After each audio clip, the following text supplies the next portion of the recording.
A problem many players face when it comes to Destiny is burnout. It almost feels like a second job, and if you miss out on playing the game, it penalizes you by eliminating content, locking it behind something, or outright making it unavailable. As the final shape approaches, and considering the recent events that happened at Bungie, burnout is at an all-time high.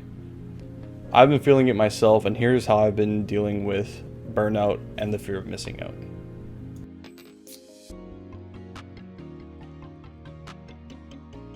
The first thing I do every season is take a look at what there is for me to do.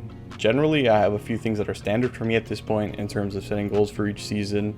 The main three for me are getting all the craftable weapons that become available, getting all the new seals and gilding ones that I already have, and then day oneing whatever dungeon or raid that drops. Each thing is something that I can plan for and work away at over the course of the season at my own pace. The main thing is finding what matters most to you, and what you will enjoy chasing after the most. It doesn't have to be some grandiose task. It can be something as simple as just hitting rank 100 on the season pass, or getting a certain catalyst or an exotic that you want.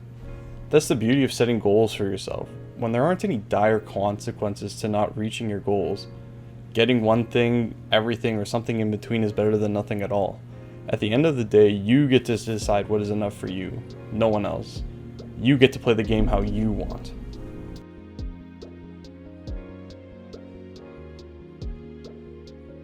One of the good things about the seasonal model is the amount of time you have to play the season. You tend to have at least 2.5 months to get what you need, and if it's still in the current DLC, you have until the final day of the final season to get it done.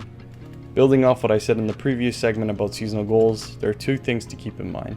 You do not need to get everything done immediately, and you can take time to achieve the goals that you missed the first time around.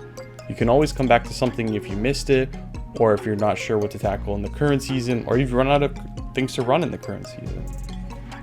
A lot of people, including myself, rush to get things done and burn out extremely quick. It's really easy to get caught up in the height of the new and shiny thing that rolls around that you don't really take the time to appreciate it in its entirety for what it is. Now, are there things that need to be done urgently, like prepping for dungeons and raids? Yes, but everything else is gated, and for a good reason. You have time to prepare for things like GMs because they don't immediately release. Take your time and you'll get where you need to go.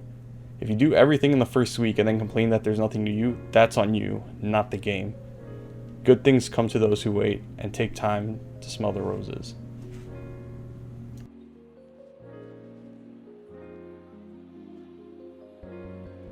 People tend to get set in their ways. And that's not necessarily a bad thing, but variety is the spice of life, as they say. Do something that you normally wouldn't do and shake up that routine you got going. Personally, my favorite way to do it while not feeling 100% out of my comfort zone is experimenting with new builds or a different class altogether. I still run the same stuff that I always run, but with a twist. It gives me just the right amount of different to keep me on my toes while still being in control of what I'm doing. Or you can do the complete opposite and try something you never thought you'd do. Whether it's trying to play competitive or trials, maybe you're trying out raiding or dungeons, whatever, as long as it's not something that you normally run. Sometimes you stumble onto something that surprises you and you incorporate it into your rotation of stuff to do. The main goal is to keep things interesting without ruining your experience. You don't have to love everything Destiny has to offer, but you definitely shouldn't hate it without at least dipping your toes into it first.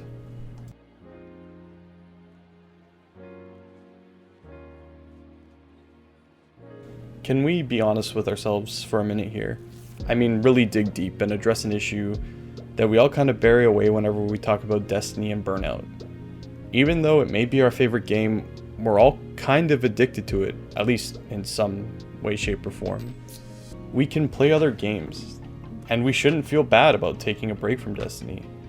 Instead of getting to the point where we just whine about the game and treat it like a second job, just take a step back. Get some perspective and figure out what your limits are.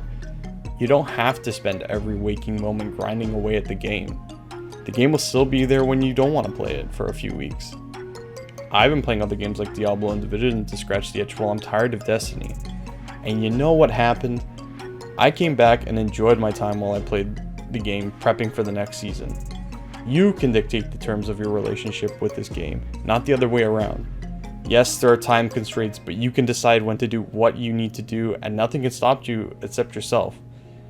We would all have a more meaningful and healthy relationship with the game if we were honest about how we feel about the effect it has on us.